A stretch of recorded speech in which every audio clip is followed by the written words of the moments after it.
మావిగన్ పేరు పైన కాదు చర్చ జరగాల్సింది, మావిగన్ లోతుల్లోకి వెళ్ళి ఒక చర్చ జరగాలి. అంటే ఆ ప్రాంతం పైన ఒక చర్చ జరగాలి అన్నది. మీకు మావిగన్ మచిలీపట్నం, విజయవాడ, గుంటూరు ఇది ఒక గ్రోత్ ఇంజన్గా ఎదగడానికి ఉన్నటువంటి అనుకూలమైనటువంటి పరిస్థితులు, ప్లస్ పాయింట్స్ దీనికేమున్నాయి? అమరావతికి మైనస్లు ఏమున్నాయి? ఎందుకు లోతైన చర్చ మావిగన్ పైన జరగాలి? ఈశ్వర్ గారు, బేసిక్గా నగరం విస్తరణ వేరు, కొత్త నగరం నిర్మించడం వేరు. అమరావతి అనేది కొత్త నగరం నిర్మాణం. విజయవాడ మావిగన్ అనేది కంటిన్యూ. మావిగన్లో కొత్త పెట్టుబడులే ఉండవు. ఓకే, హైవే ఉంది, గన్నవరం, ఇప్పుడు మావిగనే కాదు, విశాఖపట్నం అయినా, కర్నూలు అయినా, తిరుపతి అయినా ఆనుకోని రాజధాని నిర్మాణం, విస్తరణ జరగడం చాలా సులభము. అవును. కొత్తగా నగరం నిర్మాణం అనేది ఆచరణ సాధ్యం కాదు. ఒకవేళ సక్సెస్ అయినా బిల్డింగ్లు మాత్రమే మిగులుతాయి. అది చైనా అనుభవం అదే, లవాసా అనుభవం అదే, నోయిడా అనుభవం అదే. రైట్. చంద్రబాబు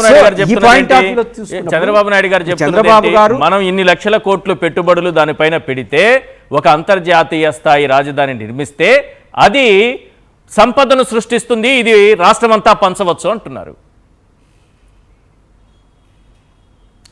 ఇక్కడ ఒక బండ సిద్ధాంతం చెప్తుంది ఏంటంటే, హైదరాబాద్ సంపద సృష్టి, అవును, చెన్నై సంపద సృష్టి, బెంగళూరు సంపద సృష్టి గురించి బండగా చెప్తున్నారు. బెంగళూరులో రాజధాని ఆదాయాన్ని సమకూర్చలా, అక్కడ ఐటీ కంపెనీలు ఆదాయాన్ని సమకూరుస్తున్నాయి. ఓకే, హైదరాబాద్లో ఐటీ కంపెనీలు ఆదాయాన్ని సంపాదిస్తున్నా కానీ సెక్రటేరియట్ ఇవి ఖర్చులే. రాజధానికి అయితే ₹10 ఖర్చే కదా పెట్టేది మనం, దాన్ని ఏం సంపాదన ఏం చేస్తుంది? చెన్నైలో సంపాదన ఎవరు చేస్తున్నారు? కాబట్టి రాజధాని సంపాదన అంటే వ్యవస్థలు. ఇప్పుడు విశాఖపట్నం ఉంది, మన సంపదలో నెంబర్ 1 విశాఖపట్నమే కదా ఆంధ్రప్రదేశ్లో, నెంబర్ 2 శ్రీ సిటీనే కదా. ఏడ రాజధాని ఉంది? లేదు కదా. కాబట్టి రాజధాని సంపద సృష్టించదు, నగరంలో ఏర్పడేటువంటి వ్యవస్థలు సంపద సృష్టి. వ్యవస్థలు అంటే హైకోర్టు, సెక్రటరీ, ఇవి ఖర్చులే ఉంటాయి. సెక్రటేరియట్, అసెంబ్లీ ఖర్చులే తప్ప స్వత్ సంపద ఉండదు.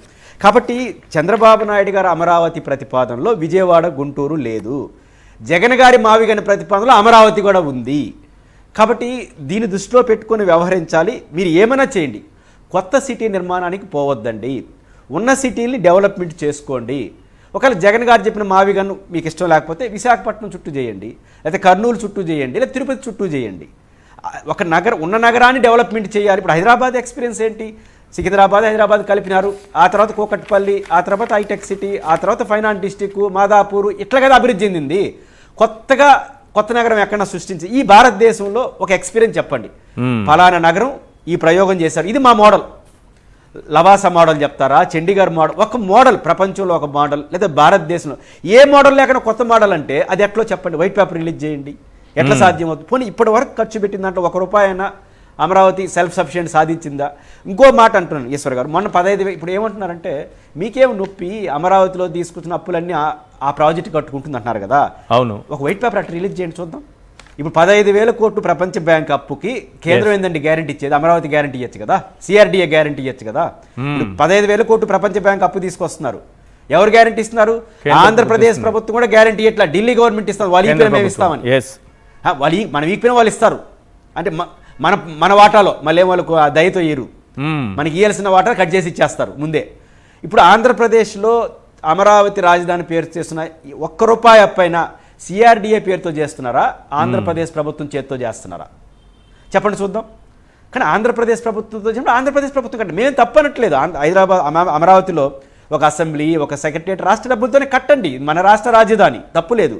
కానీ మీరు మహానగరం అనేసి అక్కడ ₹1 పెడుతూ అది మేము కట్టుకుంటామంటే ఎట్లా సాధ్యమవుతుంది? ఎట్లా కడతారో చెప్పండి. ఇప్పటివరకు ఏమైనా కట్టారా? కాబట్టి మేమంటుంది ప్రధానంగా రాజధానికి మీకు ఒక అడ్వాంటేజ్ ఈశ్వర్ గారు, ఈరోజు జగన్ గారైనా మాలాంటి వాళ్ళని ఎవరైనా సరే రాజధాని అంశాన్ని ముగించేద్దాం, ఎక్కడ పెట్టాలని అయిపోయింది 12 ఏళ్ళు. కాబట్టి అమరావతిలో పెట్టుకుంటారా, పెట్టండి, కట్టేదైనా పద్ధతిగా కట్టండి. అసలు రాజధాని కట్టడం ఏంటి ఈశ్వర్? రాజధాని కొత్త నగరం కట్టడం ఏంటి? ఉన్న నగరాన్ని అభివృద్ధి చేసుకోవడం మానేసి విజయవాడ, గుంటూరు మీద పెట్టేసి దానంతరం అభివృద్ధి చెందుతుంది కదా. అవును, లేకపోతే కర్నూలు పక్కన పెడితే అభివృద్ధి, లేకపోతే ఏదైనా సరే ఉన్న నగరాన్ని డెవలప్మెంట్ చేసుకోండి, ప్లానెట్ చేయండి. భారతదేశంలో ప్లానెట్ సిటీలన్నీ చాలా స్లో డెవలప్మెంట్ ఉంది. డబ్బులు ఎక్కువై ఉన్నాయని చెప్పి ఎస్సీసీ వాళ్ళు నిర్మించిన లవాసా ఏమో 2000 మందితో మిగిలిపోయింది. కాబట్టి కొత్త నగరా, ఇప్పుడు ఆంధ్రప్రదేశ్లో కొంతమంది ఎక్కువ మంది ఏం మాట్లాడుతున్నారంటే మీరు రాజధాని నగరానికి వ్యతిరేక కాదు, రాజధాని వేరు, కొత్త నగరం వేరు, దీన్ని డీలింక్ చేయాలి. వాళ్ళు కలిపేస్తున్నారు. నగరానికి కొత్త నగరాన్ని మేము అభ్యంతరం చెప్తున్నాం, రాజధాని కాదు. రాజధాని వేరు, కొత్త నగరం వేరు. కాబట్టి కొత్త నగరం సాధ్యం కాదు కాబట్టి వైబిలిటీ కాదని వ్యతిరేకిస్తున్నాం తప్ప రాజధాని విషయంలో ఎవరికేం డిస్ప్యూట్ లేదు. మీరు ఏడన్నా పెట్టుకోండి, మొత్తం ఒక చోట పెట్టుకోండి, అభ్యంతరం ఏం లేదు. రైట్. నాగార్జున గారు, అమరావతికి ఒక చట్టబద్ధత తీసుకొచ్చాక అమరావతి క్యాపిటల్ అని చట్టం చేసిన తర్వాత మళ్ళీ మీకు మావిగన్ ఎందుకు మోడల్ ఎందుకు మళ్ళీ తీసుకొచ్చారు? ఆల్రెడీ చట్టం అక్కడ బిల్లు అక్కడ రాజ్యసభలో మాట్లాడుతుంటే ఇక్కడ ప్లాన్ బి అంటూ మావిగన్ని తీసుకొచ్చారు.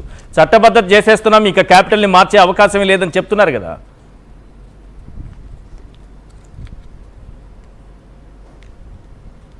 సార్ మీకు ఒక విషయాన్ని రాష్ట్ర ప్రజలకు అందరికీ చెప్పదలుచుకుంటున్నాను. ఒకటి, మేము అమరావతి ప్రాంతానికి కానీ లేదా అమరావతి ప్రాంత ప్రజలకు కానీ లేకపోతే అమరావతి రాజధానిగా ఉండడానికి కానీ వైఎస్ఆర్ కాంగ్రెస్ పార్టీ ఎప్పుడు వ్యతిరేకించట్లా, మొదటి నుంచి ఈ రోజు దాకా.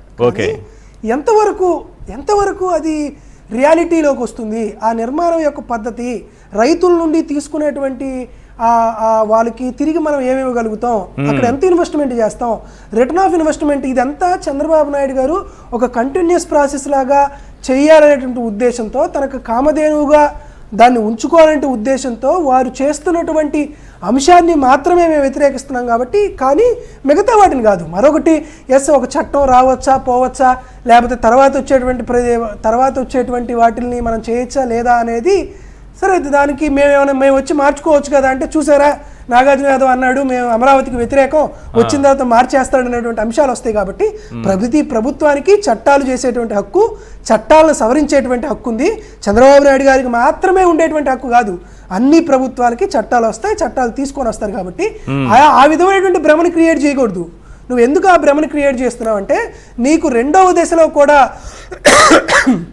నీకు భూములు కావాలి కాబట్టి నువ్వు అటువంటి భ్రమని క్రియేట్ చేస్తున్నావు. ఇది రాష్ట్ర ప్రజలందరికీ తెలిసింది. దాంతోపాటు మీతో డిస్కషన్ చేస్తుంటే ఉత్తరాంధ్ర ప్రాంతం నుండి శ్రీకాకుళం నుండి ఒక మెసేజ్ వచ్చింది, సార్ ఈశ్వర్ గారి షోలో అచ్చెన్నాయుడు గురించి ఈ విషయాన్ని చెప్పండి సార్ అని. కాబట్టి వచ్చిన మెసేజ్ని యథాతథంగా మీ శ్రేయభిలాషులు మీ ప్రేక్షకుల కోరి మేరకు చెప్తాం. అయ్యా అచ్చెన్నాయుడు గారు, ఎర్రనాయుడు గారి యొక్క రోడ్డు ప్రమాదంలో ఆయనతో పాటు కారులో ఉండి ఆయన ఒక్కరే చనిపోయారు. ఆయనతో పాటు బతికున్నటువంటి కలిశెట్టి అప్పలనాయుడు గారు ఎంపీ అయ్యారు. చౌదరి బాబ్జీ గారు అతని భార్య జడ్పీ చైర్మన్ అయింది. సార్ ఆయన ఒక్కరే చనిపోయి బతికిన వాళ్ళందరికీ టీడీపీ ఎందుకు సార్ ఇన్ని పదవులు ఇచ్చింది, దీని వెనకాల ఏమన్నా కొట్టుందా అని వాళ్ళు అడుగుతున్నారు. దాంతోపాటు మీరు 96లో ఒకసారి ఎమ్మెల్యే అయ్యావు, 99లో ఒకసారి అయ్యావు, 2004లో ఒకసారి ఎమ్మెల్యే అయ్యావు. ఎర్రనాయుడు గారు బతికున్నంతకాలం నాకు మంత్రి పదవి ప్రాప్తం లేదని మీరు శ్రీకాకుళంలో ఎన్నిసార్లు అచ్చెన్నాయుడు గారు అన్నారో దాని గురించి విచారణ చేయొచ్చు కదా అని ఇంకోటి అడిగారు. దాంతోపాటు 1999లో ఎర్రనాయుడు గారి పైన ఒక బాంబు దాడి జరిగింది, దాని వెనకాల కుట్రుంది, దాంట్లో ఎవరున్నారు అని అచ్చెన్నాయుడిని అడగమని చెప్పారు. దాంతోపాటు మరొకటి చెప్పారు సార్, కింజారపు సూరయ్య అనే అతను అచ్చెన్నాయుడు గారి సొంత ఊరు నిమ్మాడలో ఆయన ఇంట్లోనే హత్యకు గురయ్యాడు, దీని వెనకాల ఎవరి పాత్ర ఉందని అడగమన్నారు సార్. దాంతోపాటు ఎచ్చెర్ల సూర్యనారాయణ గారు చిట్టి వలస తోటలో హత్యకు గురయ్యాడు, దీని వెనకాల ఎవరి పాత్ర ఉంది అని అచ్చెన్నాయుడిని అడగమని చెప్పేశారు. దాంతోపాటు కింజారపు భుజంగరావు, ఈయన అలియాస్ బుజ్జి, ఈయన హత్య గావించబడితే ఈ హత్యలో ప్రధాన ముద్దాయిగా మీరే అంటే అచ్చెన్నాయుడు గారే ఉన్నారు కదా, దీని తరువాత ఎలా రాజీపడి ఈ కేసు కొట్టేపించుకున్నారో అచ్చెన్నాయుడు గారిని అనమన్నారు సార్. దాంతోపాటు కొంబాడ బాలయ్య అనే అతను నిమ్మాడికి సంబంధించిన ఆయన ఒకరోజు శవంగా తేలాడు, ఆయన హత్యనకాలు ఎవరున్నారని అడగమన్నారు సార్. దాంతోపాటు పిన్నెంటిపేటలో డిసెంబర్ 4, 1994 కూన రామారావు అనే అతన్ని హత్య గావించబడితే అదే గ్రామంలో మిమ్మల్ని రోడ్డు మీద దేహశుద్ధి మిమ్మల్ని ఎందుకు చేశారు సార్, దాని వెనకాల ఉన్నటువంటి కారణాలు ఏందని అడిగారు. దాంతోపాటు కింజారపు గణపతి గారి కుమార్తె మేనకమ్మని వివస్త్రను చేసి మరి మీరు ఆవిడ మీద దాడి చేస్తే తిరిగి మీ కింజారపు వాళ్ళే మిమ్మల్ని బట్టలు ఇప్పదీసి కొట్టారని అచ్చెన్నాయుడు గారిని అడగమని చెప్పారు. నేను ఈరోజు అచ్చెన్నాయుడు గారిని అడుగుతున్నాను సార్, జగన్మోహన్ రెడ్డి గారు, వైఎస్ రాజశేఖర రెడ్డి గారు చనిపోవడం వల్ల తొలి లబ్ధిదారుడు జగన్మోహన్ రెడ్డి గారు అయ్యారే అని అన్నావు కదా మిస్టర్ ఆంబోతు అచ్చెన్నాయుడు గారు, మరి వీరందరూ చనిపోయారు కదా, వీరందరూ చనిపోవడం పట్ల విత్ ఇంక్లూడింగ్ ఎర్రనాయుడు సార్ ఆంబోతన్నానా అన్నారు సార్, కోపంలో ఆంబోతన్నానే రైట్ రైట్ రైట్ అన్నారని మళ్ళీ నానోటితో చెప్పించడం ఎందుకు మళ్ళీ? మంచి పద్ధతి కాదు కాబట్టి దాని గురించి వెళ్లకుండా సరే సరే సార్ కాబట్టి వీరందరూ చనిపోవడం వల్ల ప్రధాన లబ్ధిదారుడు ఎందుకు అచ్చెన్నాయుడు అవ్వలేదు ఆయనే అయ్యాడు కదా. రాజశేఖర్ రెడ్డి గారు చనిపోవడం వల్ల ప్రధాన లబ్ధిదారుడు అయింది ఎవరు? చంద్రబాబు నాయుడు గారు, లోకేష్ గారు, సోనియా గాంధీ గారు. మీరు ప్రధాన లబ్ధిదారుడు అయ్యారు, జగన్మోహన్ రెడ్డి గారు అవలా. ఒకవేళ రాజశేఖర్ రెడ్డి గారే బతికి కానీ ఉండుంటే చంద్రబాబు నాయుడు గారు కనీసం ఎమ్మెల్యేగా కూడా గెలిచేవాళ్ళు కాదు. రైట్ నువ్వు అసలు ఎక్కడ లిస్ట్ మొత్తం పంపించండి, కోట బొమ్మాలిలో నువ్వేదో అమ్ముకుంటా ఆ లిస్ట్ మొత్తం పంపించండి. రేపు డిస్ప్లే చేసి అచ్చెన్నాయుడు గారిని అడుగుదాం ఇన్ని హత్యల వెనుక ఎవరున్నారు అన్నది ఆయన గారిని అడుగుదాం. ఎస్ ఆ లిస్ట్ పంపించండి sir. Right thank you sir. Conclude చేయండి. ఈయన హరిశ్చంద్రపురంలో ఎమ్మెల్యేగా ఉండగా ఆయన చేసిన ఘోరాలు మనకెట్ట తెలుస్తాయి? శ్రీకాకుళం ప్రజలందరూ చెప్పారు కాబట్టి మిస్టర్ అచ్చెన్నాయుడు గారు కాస్త మన పరిధి ఏంది, మన స్థాయి ఏంది, మన సామర్థ్యం ఏందో ఆలోచించుకొని చూసుకొని విమర్శలు చేయమని మరొకసారి చెప్తూ వీటన్నిటిపైన కూడా ఏదో ఒక రోజు ఎంక్వైరీ జరిగింది. సదా జాగ్రత్త. వీటన్నిటికీ మీరు సమాధానం చేయడం కోసం ఖచ్చితంగా ఇన్వెస్టిగేషన్ ఆఫీసర్ ముందు చెక్క కుర్చీలో కూర్చోవాల్సి వచ్చినటువంటి అవసరం ఉంటుందనే విషయాన్ని మీకు తెలియజేస్తున్నా.